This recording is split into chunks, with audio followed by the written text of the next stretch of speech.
You ever think about those moments, those big moments in life?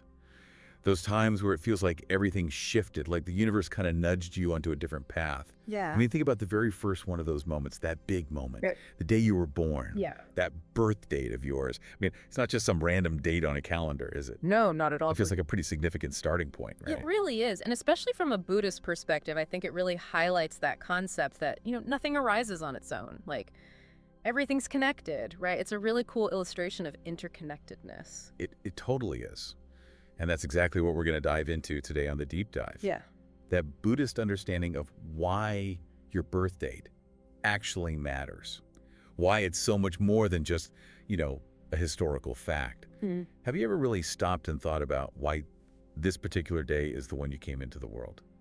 Like, why that day? Yeah, it's a big question, isn't it? But it points to this really profound truth, this idea that everything relies on conditions. Mhm. Everything's dependent on other things. In Buddhist philosophy, there's this term pradityasamutpada. It means dependent origination. It's like, think about it. You being born wasn't just this thing that happened out of nowhere. It was the culmination of like a million different factors all coming together at just the right moment. And Wow. getting that, really understanding that, can totally shift your perspective, Well, right? Makes you feel way less like some random thing happened and way more connected to this bigger flow of life. So it's not just like, oh, there's my birthday. It just is. It's like it's part of this, like, almost like this giant sure. web, Yeah. right? This web of causes and effects. Right. It's like one tiny note in this massive symphony. Exactly. Yeah. Okay, so then how does that, like that idea of a symphony and all these things coming together, how does that then play into the actual date itself?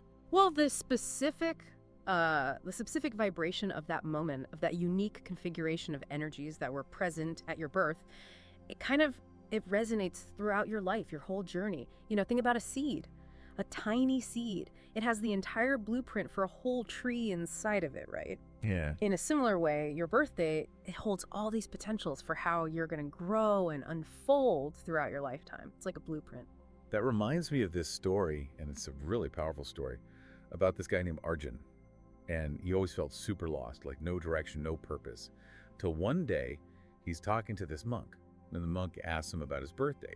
And the monk explained that, like, it wasn't like this fixed destination, like you're destined to be this one thing. It was more like a map, Yeah. It highlights the terrain you're most likely to travel through in your life. Right. Yeah, that's the thing, right? It's just a simple change in how you look at things, and it can be so empowering. And for this guy, Arjun, it completely transformed everything for him. He started thinking about the numbers in his birthday differently.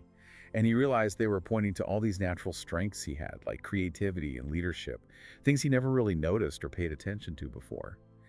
And once he started leaning into those tendencies, his life became so much more fulfilling. He really found his path. It really shows you that, like, your birth date, it's not a rigid set of rules, you Yeah. know? It's more like, here are these inherent tendencies and possibilities and potentials, and just recognizing those, that can be a really powerful and liberating thing. Okay, so that's exactly what we're doing here today on the Deep Dive. We're going to try to unlock those secrets, tap into that potential that's hidden within our birth dates, and we're going to use these powerful Buddhist teachings, see how they connect to our modern lives. I'm excited. Me too. So when we talk about the influence of birth dates, we got to talk about karma, right? Absolutely. And, you always hear people talking about karma as this kind of like, cosmic scorecard, good deeds versus bad deeds. But you were telling me that in Buddhism, it's not quite like that, right? Yeah, not exactly. Karma's way more nuanced than that, you know? Yeah. Like, it's not this cosmic ledger of good and bad. It's way more about cause and effect. Every action, every little thing you do, every word you say, even every thought you have, it leaves a kind of imprint on your consciousness, you know? And these imprints, they shape what you experience in the future. So from that perspective, you can think of your birthday as a snapshot of all these karmic energies that are kind of influencing your current life. Okay, so then the conditions surrounding your birth on that specific day, they carry like a unique energetic signature. Yeah, exactly. And in Buddhist traditions, certain numbers, just the numbers themselves, they have this symbolic weight. Like, take the number 8. It's often connected with the idea of infinity, right? It symbolizes like limitless possibilities. And not just talking material wealth here, abundance in every sense, spiritual abundance too. So if someone has a strong connection to the number 8 in their birthday, they might have this natural ability to like manifest abundance in their life. However, and this is super important, They have to be aware of that potential. Without awareness, it might not really go anywhere. Okay, that's so interesting. So it's not like just having that potential means it's automatically going to happen. No, it's definitely not automatic. It's like that seed we talked about, right? It's there, that potential is there, but it needs the right conditions to sprout and grow. It needs to be nurtured, needs to be cultivated. Otherwise, it might just stay dormant, a possibility that never gets realized. And what about those times when you see the same numbers over and over again? Like, you look at the clock and it's 11.11, or you see 333 everywhere you go. Are those just coincidences, or is there something more to it? That's a really interesting phenomenon, right? And in Buddhist thought and in a lot of other wisdom traditions, these recurring numbers, they're called synchronicities. And they're often seen as little messages from the universe, like little nudges to pay attention. The universe is trying to get your attention, trying to tell you something. Almost like the universe is like, hey, psst, over here, pay attention to this. Yeah, exactly. It's like a gentle reminder to look deeper, to see if there's some meaning behind those repeating numbers. Maybe it's connected to a decision you're making or a path you're on. Okay, let's get a little more specific here. You mentioned earlier how a birthday can be reduced down to a single digit. You called it the life path number. How does that work? What's the process? And what does that single digit tell us about a person? Yeah. This is where Buddhist ideas start to intersect with things like numerology. Reducing your birth date to that single digit, the life path number, that's a numerological technique. But what it's really getting at, the idea that there are these inherent qualities within us, that aligns with a lot of Buddhist teachings. The idea that we have these inherent tendencies. Okay, so let's say someone's life path number is 5. What does that suggest about them? What kind of insights can we glean from that? All right, so someone with the 5, it's their life path number. They often have this natural adaptability. They're curious about the world, genuinely curious, and they crave freedom, new experiences. Those are all awesome qualities, right? But the flip side is that all that energy, that dynamic energy of the number 5, it can sometimes lead to restlessness or acting impulsively. The key takeaway here isn't just, knowing these traits. It's more about understanding that, for example, that need for freedom, if they can focus it, can become a superpower. It can be channeled into really innovative problem solving. So it's about acknowledging both sides of the coin, right? The strengths and the potential challenges. Exactly. Understanding this duality, it's not about labeling yourself, it's about getting a clear picture of who you are so you can navigate life better. If you know deep down you crave freedom, you can seek out paths that honor that. And if you know you can be impulsive, you can take a beat before making a decision, think things through a little more. So we have all this knowledge about ourselves, but you said earlier that knowing is just the beginning. So how do we actually live this stuff? How do we make it real in our everyday lives? That's where mindfulness comes in. Mindfulness, being present, it's a core Buddhist practice. You can know your birth date significance, you can know about your life path number and all these tendencies, but that's just the intellectual framework. The real transformation happens when you use that knowledge to be more present in your daily life. When you can observe your thoughts and your feelings and your actions without judging them, that creates space for you to choose, space to make a conscious choice. So instead of just knowing I might be impulsive because I'm a 5, mindfulness helps me notice when that impulse is happening, right? In the moment. Yes, exactly. It's like by observing it without reacting right away, you create this gap, a moment of awareness, and in that moment, you get to choose how to respond. You can ask yourself, does this impulse really serve me? Does it align with what I truly want and what's good for me? And when we bring that kind of mindful awareness to how we understand numbers, we start to see them not just as symbols, but as living forces that are shaping our lives.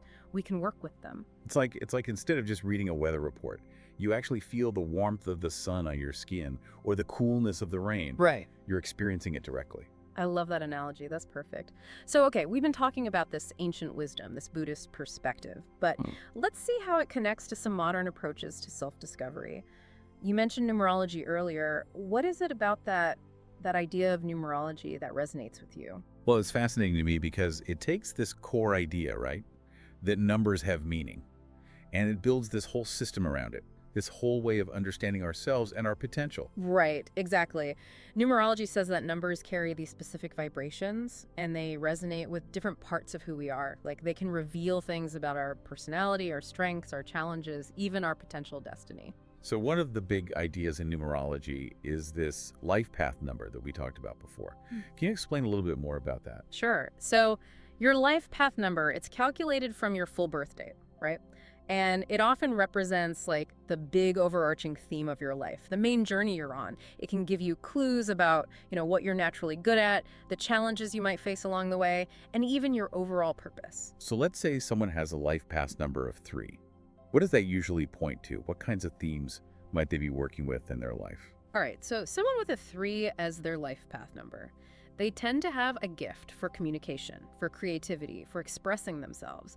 They're usually optimistic, they like being social, and they get a lot of joy out of inspiring other people. Like they light up when they can use their voice and their imagination. But of course, there's the other side to it. The super vibrant energy of a 3, it can make it hard to focus sometimes. They might take on too much, overcommit, or maybe even shy away from responsibility. But knowing this, recognizing those tendencies can help them make different choices, help them be more focused, more responsible. Right, so it's about seeing the whole picture, not just the good stuff. Exactly. Recognizing those potential challenges, it's not about being negative, it's about being self-aware so you can make better choices. If you realize you tend to get scattered, you can try practicing focusing your energy. If you see a pattern of avoiding responsibility, you can make an effort to step up and own your stuff. It's like having this personalized guidebook to your strengths and your areas for growth, almost. Yeah, I like that. And what's really cool is that neuroscience, modern science, is actually starting to back up this idea that numbers can have a real impact on our minds. Studies have shown that our brains are drawn to patterns and symmetry, like it's hardwired into us. And numbers, with their structure, they activate parts of the brain that deal with logic and intuition. So it's like this bridge between those two ways of understanding the world. So it's not just like some mystical belief. There's actually a reason why we respond to numbers in these specific ways. Yeah, science is starting to understand how these abstract concepts can affect our minds, and it's creating this really cool synergy between logic and intuition, which is so helpful for, personal growth and making good decisions. You told me about Maya earlier, the entrepreneur. Her story really brought all this together for me. She learned that her life path number was 1, which is all about independence, ambition, innovation, and she used that knowledge, along with things like journaling and mindfulness, to overcome her self-doubt. Her story is such a great example of how this isn't just about understanding things intellectually, it's about applying that knowledge in your life. She didn't just read about the number 1, she cultivated those qualities in herself. Independence, ambition, that drive to create new things. And the results were pretty amazing. She developed a lot more confidence and she became really successful. And it wasn't just about achieving external success, right? It felt like it transformed her on the inside too. Totally. Yeah, those external achievements, they were just a byproduct of that inner shift. When she understood and embraced the energies of her life path number, she tapped into this deeper well of confidence and resilience. It was like it was always there, just waiting to be unlocked. So it really shows that these numbers, they're not like labels that define us, they're not limiting. Exactly. They're more like tools, tools that we can use to change and grow.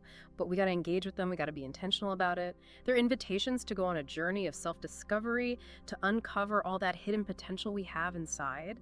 It's like we're wrapping up this part of our exploration, and it feels like we're being offered a whole new way of looking at our birthday. Totally, right. It's not just a date on a calendar. It's like this gateway to deeper self-awareness. It's a mirror that reflects the unique journey of your soul, all the beauty and complexity of it. And it all comes back to that idea of interconnectedness, doesn't it? We're not just these isolated beings floating around. Our arrival in the world at that specific moment in time is all part of this much bigger cosmic tapestry. Exactly. And while these numbers can offer some guidance, it's really important to remember that they don't have the final say. They're not a crystal ball that predicts your every move. We still have that power of choice, right? Free will is still a huge factor. Oh, absolutely. You can think of your birthday like the first stepping stone you encounter when you step into the river of life. It kind of suggests which way to go, gives you a hint about the landscape. But you're the one who's navigating the currents. You're the one making choices about which way to steer the boat. So what would you say is the most important thing to remember here? What's a good first step someone can take if they want to explore this more deeply?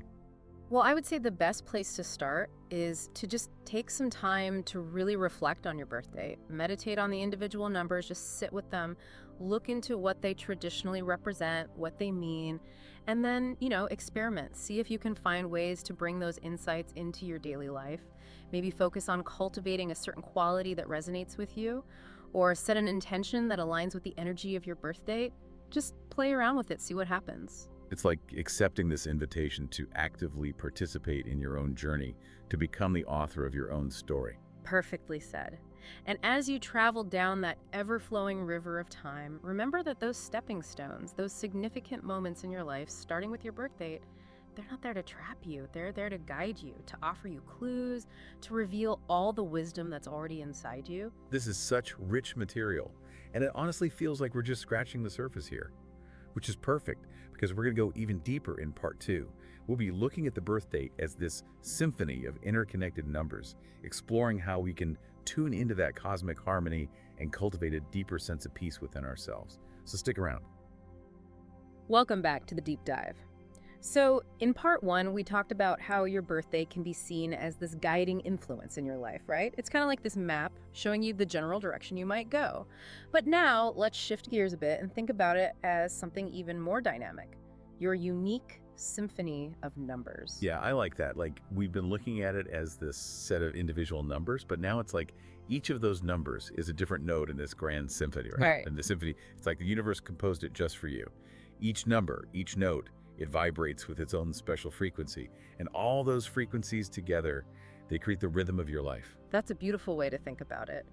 And what's really cool about this perspective is that when you start to understand those individual notes, those core numbers within your birth date, you get a much deeper appreciation for the entire composition of your life. You start to see the harmonies and you start to recognize where there might be some dissonance, things that are kind of clashing, and that awareness can help you create more harmony. Okay, so how do we actually tune in to this cosmic music? How do we get in sync with those deeper truths that are encoded in our numbers? It's a process, and it involves pulling together all these different threads that we've been talking about, like Buddhist philosophy, psychology, and numerology. It's about going beyond just knowing what your numbers are and actually feeling them resonate within you. So let's go back to this concept of karma, but maybe look at it from a slightly different angle this time. Yeah, sounds good. So we've talked about karma as the law of cause and effect, but there's this really profound Buddhist principle called anatta, which means non-self.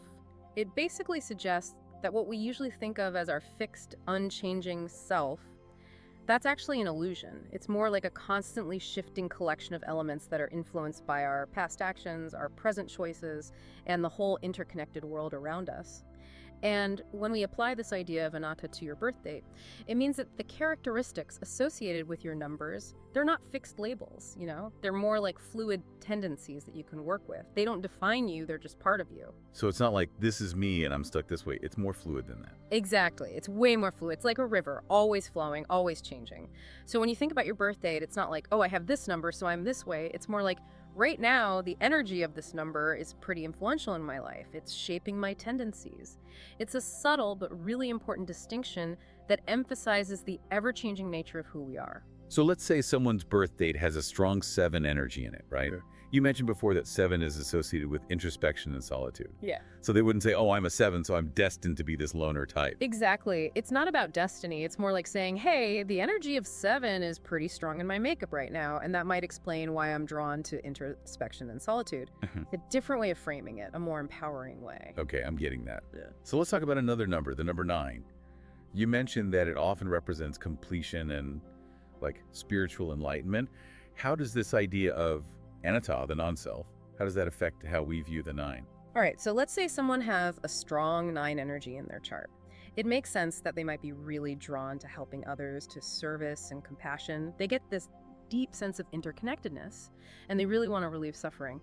But the principle of anatta reminds us that even that beautiful inclination, it's not a fixed part of their identity. It's an expression of certain karmic tendencies that are strong right now. And it's also important to recognize that there can be a shadow side to any energy, even a seemingly positive one. So with the 9, the shadow side might be like a tendency towards perfectionism, or maybe even burning themselves out trying to take care of everyone else. So anatta encourages a more balanced approach to service, So even these positive qualities, we need to approach them with balance, with a sense of detachment. We don't have to get too attached to the label. Exactly. And in Buddhism, a lot of emphasis is placed on cultivating equanimity, this balanced way of being. And that means accepting all parts of ourselves, the light and the shadow, without judgment. It's about recognizing those tendencies without clinging to them, but also without pushing them away. It's like, oh, there you are, I see you. And then letting them be without making them into a big deal. Mindfulness and self-compassion are huge in cultivating that equanimity. Right. So we talked about the seven earlier and how that tendency towards introspection and solitude can sometimes tip over into isolation. How does this idea of equanimity, accepting all parts of ourselves, how does that apply there? Well, instead of resisting those feelings of solitude, someone with a strong 7 energy could try to appreciate that alone time. Recognize that it gives them space to go inward and gain wisdom. They could use that energy to be creative, to explore spiritual practices. It's about finding healthy ways to work with the energy of that number, instead of letting it control them or feeling limited by it. It sounds like this theme of mindful awareness and balanced engagement keeps coming up over and over again. It really does, and it's so key. You know, when you understand your birth date through this lens of Anatta, you see it not as this set destiny that's been laid out for you, but as this dynamic mix of energies that you can learn to work with, you know? You can navigate them more skillfully with awareness, with compassion, and with a sense that you are always changing, always evolving. Okay, so we talked before about how it can be a trap to look at our numbers too fatalistically, like it's all predetermined and there's nothing we can do about it. So how does that Buddhist idea of the middle way, that idea of balance, how does it help us find the right perspective on our birth date? How do we balance those influences with our own free will? Yeah, the middle way is all about finding that sweet spot between two extremes. It's like walking a tightrope, you know, staying balanced in the middle. So when it comes to how we understand our birth dates, the middle way helps us avoid that extreme of thinking everything is fated. It reminds us that we actually have a lot of agency, a lot of power to shape our own lives. Right, so we don't want to fall into that mindset of, well, my numbers say this is who I am, so I guess I'm stuck this way. Exactly, that's one extreme. But the middle way also tells us not to completely ignore the potential influences that our birth date might be showing us. That's the other extreme. Because those insights can be really valuable, they can help us understand ourselves better. So we want to find that middle ground, that balance point, where we acknowledge the influences, but also remember that we have the power to choose. Exactly. It's like your birth date provides the framework, the basic structure, the set of possibilities. But within that structure, you have the freedom to make choices, to create your own reality. It's like a dance between those inherent energies and your own active engagement with them. You shared that story earlier about Tenzin, the monk. He had a strong influence of number 6 in his chart, which is all about love, responsibility, nurturing. And at first he resisted those qualities because he thought they would limit his freedom. Yeah, he was so afraid of being boxed in by those tendencies. But, eventually he realized that his true path was to embrace them. He started to consciously align his actions with those qualities of caring and responsibility, and that's when he really found fulfillment. His story is a great example of how real freedom isn't about escaping who we are, It's about understanding and working with those inherent tendencies.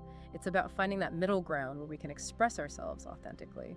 It really shows that we have so much power in choosing how we interpret and act upon the information our birth date gives us. Absolutely. Your birthday isn't this script that you have to follow word for word. You have the ability to reinterpret it, to rewrite your own narrative. If, for instance, your numbers suggest you might lean towards pessimism, you can choose to practice gratitude, to actively cultivate optimism. If you notice a tendency towards impulsivity, you can work on developing patience and discipline through mindfulness. So it's not about being passive, like, oh, well, this is my fate. It's about using our birth date as a guide, as a tool for growth and transformation.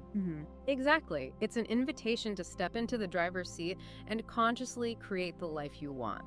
And now I'd love to share some practical steps that everyone listening can take to really unlock the potential within their birth dates. We've been talking about all these philosophical ideas, but let's ground it in some real-world techniques for creating more harmony and fulfillment in your life. All right, let's get practical. I'm ready to hear these steps. What's the first one? So The first step, the most important one, is to actually calculate your core numbers. And we've already talked about the life path number. That's a great place to start. Remember, you take your full birth date and you reduce it down to a single digit, like that example we used before, October 15th, 1985. That reduces down to a 3. I encourage everyone to do that calculation for their own birth date. And beyond the life path number, there are other core numbers that can be really revealing too, like your expression number, which is derived from your name, and your soul urge number, which is calculated using the vowels in your name. Each of these numbers provides a unique perspective on who you are. Okay, so calculate those numbers. That's step one. What's next? What can people start doing right away to apply this knowledge? The next step is to bring mindful observation into your daily life, but in a very specific way. Start paying attention to how those tendencies we've been talking about, those tendencies associated with your core numbers, how they show up in your everyday experience. Like if your life path number is a 4, which is often associated with structure and stability, notice those times when you naturally crave order or when you resist change. If your number is a 2, which is all about harmony and cooperation, pay attention to how you interact with other people, how comfortable you are with collaborating. This kind of mindful awareness, it helps you see how your birth date energies are actually playing out in your day-to-day life. It's fascinating to observe. It's like we become detectives, observing ourselves and noticing those patterns. Exactly. And the third technique is to make time for self-reflection and make it specific to your birth date themes. So maybe you journal, or maybe you just sit quietly and think. But the key is to focus on the qualities associated with your core numbers. Ask yourself things like, how are these qualities helping me? Where do I run into challenges related to them? What small steps can I take to create more balance and harmony in my life? This kind of introspection, it deepens your understanding and helps you move from just knowing to actually doing something about it. It's like we have this regular check-in with ourselves, but it's guided by the wisdom of our birthday. It keeps us on track. Exactly. And the fourth step is to identify any potential imbalances that your numbers might be pointing to. And remember, every number has its strengths, but it also has potential weaknesses. So for example, if your 5's desire for freedom sometimes leads to restlessness, you can try incorporating some grounding activities into your life, like meditation or spending time in nature. If your 7's love of solitude sometimes leads to isolation, make an effort to connect with people while still honoring your need for alone time. So it's about being proactive. We're not just victims of our numbers. We can actively work with them, address those shadow sides. Yes, exactly. And the fifth step is to cultivate appreciation for those unique gifts that your birth date reveals.